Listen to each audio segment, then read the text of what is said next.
পঢ়া শুনা বোলে সেনে টাইম টেবল নাছিল, যেতিয়া মন যায় তেতিয়া পঢ়িছিলোঁ।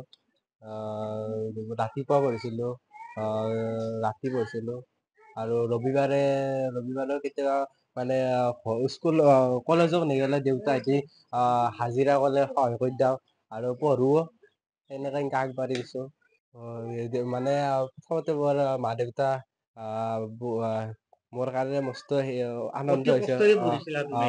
কষ্ট হৈছে। তাৰপিছত কলেজৰ ছাৰ বাইদেউসকলে বহুত সহায় কৰিছে। ৰাতি কিমান দেৰিলৈকে পঢ়ো খবৰ লৈ থাকে আৰু মামাও মোক বহুত সহায় কৰিছে, মানে ৰাতি যিমানলৈ পঢ়ো খবৰ লৈ থাকে। 4টা বিভাগত তুমি লেটাৰ নম্বৰ কিহত পাইছা? Anthropology, logic and philosophy, political science আৰু এডুকেশ্যন। শিক্ষক হোৱাৰহে আছে, সপোন আছে। শিক্ষক হবা। আজি দেউতা মই যথেষ্ট আনন্দিত হৈছে এই ক্ষেত্ৰত, আৰু লগতে কৃতিত্ব কাক দিবা তুমি বিশেষকৈ?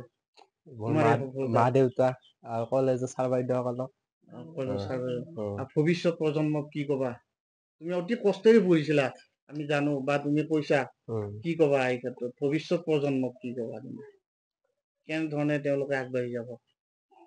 সেনেকুৱা মানে পঢ়াৰ ফলত যদি সদায় টাইম টেবুল মেইনটেইন কৰি কিনে পঢ়ে তেনেহ'লে আগুৱাই যাব পাৰে। বহুত ল'ৰাটো বহুত কষ্ট কৰি পঢ়িছে আৰু বহুত, আৰু অসুখো সেই ভিতৰত, এই পৰীক্ষাৰ ভিতৰত বহুত অসুখ তাৰে পিছত মই পৰীক্ষাটো যোৱাৰ পিছত মই বাবুয়ে মই ডাক্তৰৰ তাকে লৈ যাম, বাবু তোৰ বৰটো ভাত চাত খাবা নোৱাৰে, মোৰ অলপ অসুখ আনিছে দে। সেনেকৈ সি ৰাতি মানে 2টা বজা 1টা বজালৈকে পঢ়ি থাকে। মই কাষত বহি উঠো আৰু নামান টোপনি গেলি আৰু মই বাবু তাক আৰু লাল চাহ আদা দি পেলাই কৰি দিওঁ। তাৰপিছত সি মায়ে কষ্ট কৰি পঢ়িব লাগিব দে মায়ে মামাও কিমান কষ্ট সুধি থাকে, কিমান কষ্ট কৰিছে মামাও মোৰ কাৰণে, মই অলপ ভাল নাম ৰাখিব পাৰিলি। কেতিয়াবা ভৱিষ্যত কেতিয়াবা আল্লাহ ডাঙৰ মানুহ কৰিব পাৰে আৰু। আজি মামা যেনে কষ্ট কৰি পঢ়ি পেলাই আজি অলপ মানুহ হৈছে। সফলতাত আজি কেনেকুৱা লাগিছে আপোনাৰ? আজি অলপ ভাল লাগিছিল, বহুত ভাল লাগিছিল। আৰু মানে তাক কওঁ কি এতিয়া কৈছোয়ে এতিয়া অলপতে আৰু এই দোকানতো ৰাখিলেই যে আল্লাহ কিনা মনত খুচি পালো হয়। ৰবিবাৰে সিও যায় আৰু কামত বাপাকৰ লগত সিও দেউতাকৰ সহায় লগত কৰে। সিও কামত ওলাই যায়। সিও যায় বহি নাথাকে আৰু ঘৰত। বাবা কষ্ট কৰে, বাবাও দুৰ্বল বেমাৰী মানুহ, অলপ সহায় কৰি দিম দে, মই যাম দে বাবাৰ লগত কামত। সিও গুচি যায় বাবাকৰ লগত। কি ক'ম মানে কেনেকে পঢ়িছো, মোৰ লগত সি বেলেগৰ ঘৰত কাম কৰিব যাওঁ, মই তাক লগত লৈ যাওঁ, সি মাটি চাঙি বহে, তাক দেখা বুলি মই তাক পাতি যাওঁ।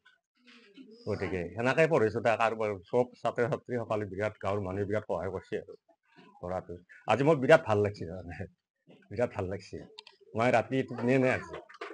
আপোনাৰ লগত সি ওলাই যায়, আপোনাক সহায় কৰি দিয়াৰ বাবে। সহায় কৰে, বিৰাট সহায় কৰে, বিৰাট কষ্ট কৰে আৰু আমাৰ মায়েৰে হাহাকাৰ লাগিব না, ক'ৰ বজাৰ কৰিব, আমিতো বজাৰ কৰি নিব লাগিব। সেনেকে পাই সেনেকে আহে পঢ়েও আহে, ৰাতিপুৱা পঢ়ে ৰাতি 3টা বজালৈকে পঢ়ি থাকে আৰু। আতিকুৰ পঢ়া পাতিত আগৰ পৰাই সি অলপ বেছি মনোযোগী আৰু কষ্ট কৰে, দেউতাকৰ কষ্টখিনি সি বুজি পায়। আৰু আমিও মাজে মাজে ইনস্পাইৰেশ্যন তাক কৰি থাকো যে পঢ়িলে ভাল মানুহ হ'ব পাৰি, নপঢ়িলে ভাল মানুহ হ'ব নোৱাৰি।